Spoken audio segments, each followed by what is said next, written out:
मेहुल सारे साइंटिस्ट को जेल से लेके बाहर निकल जाता है, लेकिन मेहुल को शक होता है किडनैप तो 3 साइंटिस्ट हुए थे, तो ये चौथा कहाँ से आया? मतलब इनमें से एक फेक साइंटिस्ट है। मेहुल सबके आईडी कार्ड चेक करता है, ये पहले साइंटिस्ट का, ये दूसरे साइंटिस्ट का, ये तीसरे साइंटिस्ट का और ये चौथे साइंटिस्ट का। अब इनमें से एक आईडी कार्ड फेक है। क्या आप बता सकते हैं इनमें से कौन सा साइंटिस्ट फेक है? सोचिए और मुझे आपका आंसर कमेंट करके बताइए।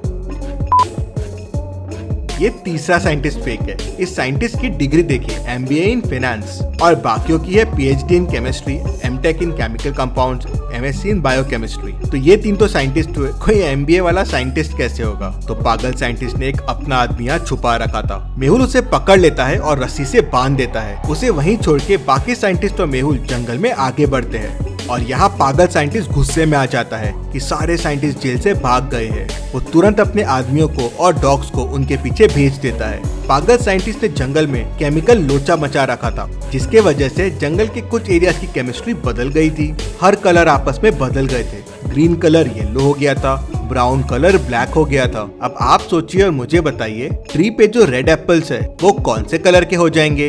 सोचिए और मुझे आपका आंसर कमेंट करके बताइए।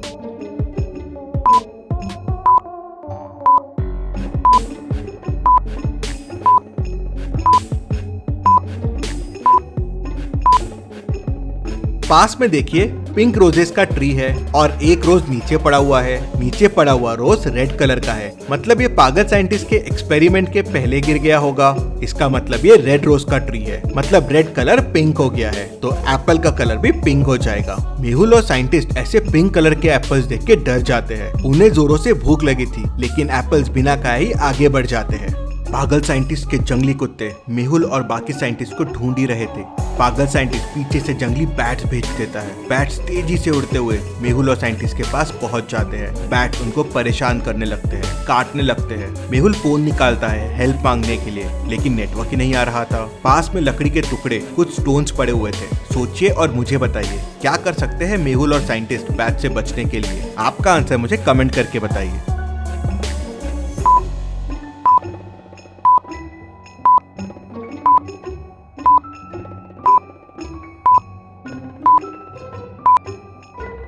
मेहुल ने जब फोन बाहर निकाला था तो फोन की लाइट से बैट्स थोड़े पीछे हुए थे। वही मेहुल समझ गया था कि लाइट से इन्हें डर लगता है। बैट्स नाइट में ही जागते हैं, दिन में सोते हैं। मेहुल ने फोन का फ्लैश चालू कर दिया और बैट्स को दिखाने लगा। उससे बैट्स डर गए और वहाँ से भाग गए। मेहुल और साइंटिस्ट तेजी से जंगल में आगे बढ़ने लगे। मेहुल और साइंटिस्ट जंगल में एक ब्रिज के पास पहुंच जाते हैं। ब्रिज की हालत बहुत खराब है और वो कभी भी टूट सकता है। नीचे एक रिवर है जिसका फ्लो बहुत तेज है। अगर इससे स्विम करके जाने की कोशिश की तो रिवर में बह जाएंगे। पास में एक बोट भी खड़ी है, लेकिन बोट को चलाने वाली लकड़ी नहीं है। रिवर क्रॉस करने के लिए बड़े बड़े स्टोन्स भी बने हुए हैं। सोचिए और मुझे बताएं, क्या तरीका अच्छा रहेगा रिवर क्रॉस करने के लिए? ब्रिज, स्विम, बोट या स्टोन? सोचिए और मुझे आपका आंसर कमेंट करके बताइए।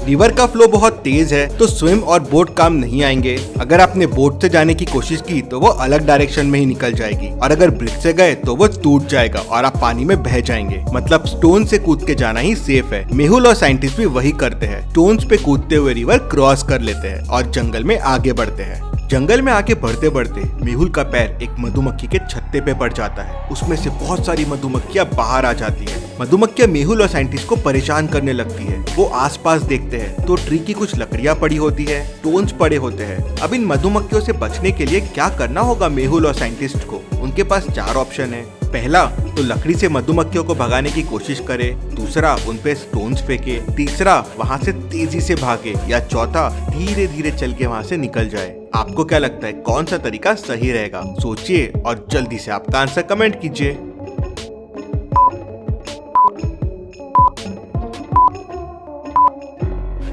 लकड़ी और स्टोन फेंकने से मधुमक्खियां और चिड़चिड़ा जाएगी और परेशान करेगी। शायद डंक भी मारे। भागना भी सेफ नहीं है, वो पीछे भागेगी। धीरे धीरे चलना ही सेफ होगा। वो लोग धीरे धीरे वहाँ से वॉक करना शुरू करते हैं और मधुमक्खियों से बच जाते हैं। तभी उन्हें पीछे से किसी के चलने की आवाज आती है। मेहुल को उसके बाजू में एक परछाई दिखती है। क्या आप इस परछाई को देख के बता सकते हैं ये कौन होगा? सोचिए और जल्दी से आपका आंसर कमेंट कीजिए।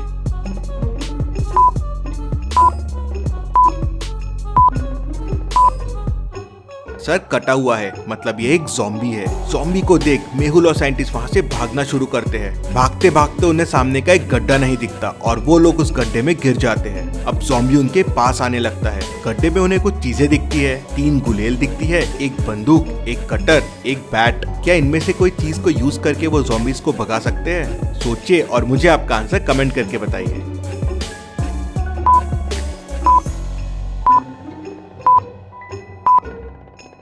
मेहुल बैट भी यूज कर सकता है, लेकिन बैट सिर्फ एक है और उसके लिए ज़ॉम्बी के पास जाना पड़ेगा। गुलेल यूज करना बेस्ट रहेगा। वो दूर से ही ज़ॉम्बीज को मार सकते हैं और दूर ही रख सकते हैं। मेहुल और साइंटिस्ट गुलेल उठाते हैं और ज़ॉम्बीज पे स्टोन फेंकना शुरू कर देते हैं। ज़ॉम्बीज डर के वहाँ से भाग जाता है। मेहुल और साइंटिस्ट गड्ढे से बाहर निकलते हैं और जंगल में आगे बढ़ते हैं। तभी उन्हें हाईवे रोड दिख जाता है, लेकिन रोड तक पहुंचने के लिए उन्हें इस रिवर को क्रॉस करना होगा। रिवर पे स्टोन्स पड़े हुए हैं। वे लोग स्टोन्स पे कूदना शुरू करते हैं। पहले 1, 2, 5, 10 और 17 पे जंप करते हैं। अब नेक्स्ट स्टोन्स है 24, 26 और 28। सोचिए और मुझे बताइए उनको कौन से स्टोन्स पे जंप करना चाहिए जो सेफ होगा। अगर गलत स्टोन्स पे कूदे तो स्टोन्स टूट जाएंगे और वो लोग रिवर में बह जाएंगे।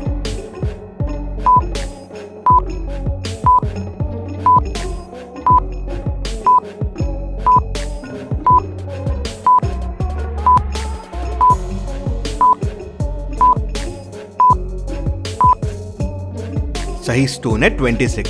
1 और 2 का डिफरेंस है 1, 2 और 5 का है 3, 5 और 10 का डिफरेंस है 5 और 17 और 10 का डिफरेंस है 7। तो अगला डिफरेंस हो जाएगा 9। डिफरेंस 2 से बढ़ रहा है, तो 17 प्लस 9 हो जाएगा 26। सभी 26 स्टोन्स पे जंप करके रिवर क्रॉस कर लेते हैं और हाईवे पे पहुंच जाते हैं। मेहुल ने अपनी बहादुरी से सारे साइंटिस्ट को बचा लिया। इसी बात पे जल्दी से वीडियो को लाइक कर दीजिए। चलिए अगली पहेली देखते हैं। गोपाल एसोसिएट्स में एक बहुत बड़ा करप्शन हुआ था। वहाँ काफी टाइम से मनी लॉन्ड्रिंग चल रही थी। इधर का पैसा उधर और उधर का पैसा इधर। पूरे मामले की तहकीकात करने डिटेक्टिव मेहुल को बुलाते हैं। मेहुल उनके ऑफिस पहुँचता है और उनके मैनेजर से बात करता है। उनका मैनेजर मेहुल को उनकी सीए से मिलाता है। मेहुल सीए को बोलता है कि मुझे इस कंपनी के पिछले 5 साल के सारे डॉक्यूमेंट्स चाहिए।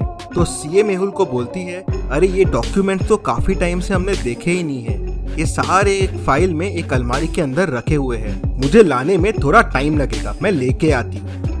थोड़ी देर बाद सीए सारे डॉक्यूमेंट्स लेके आ जाती है। जब वो आते रहती है तो उसके हाथ से फाइल्स गिर जाती है। वो उन फाइल्स में से डॉक्यूमेंट उठा के मेहुल को देती है और बोलती है, ये लो डॉक्यूमेंट जो आपको चाहिए। मेहुल डॉक्यूमेंट्स को देखता है और बोलता है कि ये नकली डॉक्यूमेंट है, ये तुमने अभी अभी बनाया है। कैसे? मेहुल को ये कैसे समझता है कि ये नकली डॉक्यूमेंट है? क्या आप बता सकते हैं?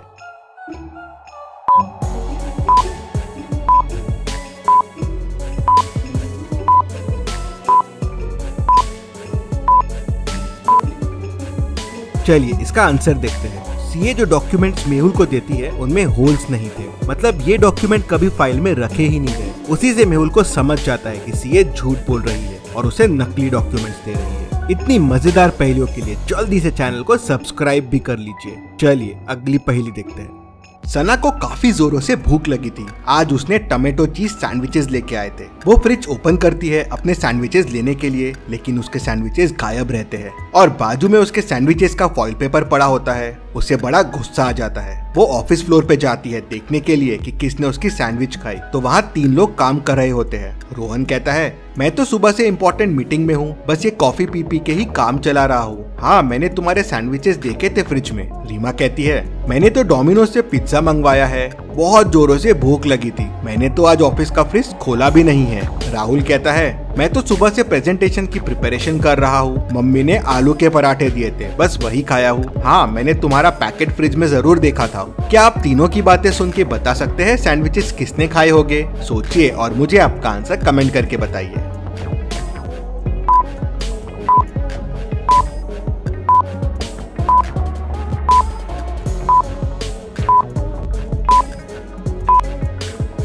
चलिए इसका आंसर देखते हैं। सैंडविचेस रोहन ने खाए हैं। रोहन को कैसे पता चला कि सना ने सैंडविचेस लाए थे? उसके सैंडविचेस तो फॉइल पेपर में रैप्ड थे। वहीं वो पकड़ा जाता है। चलिए अगली पहेली देखते हैं।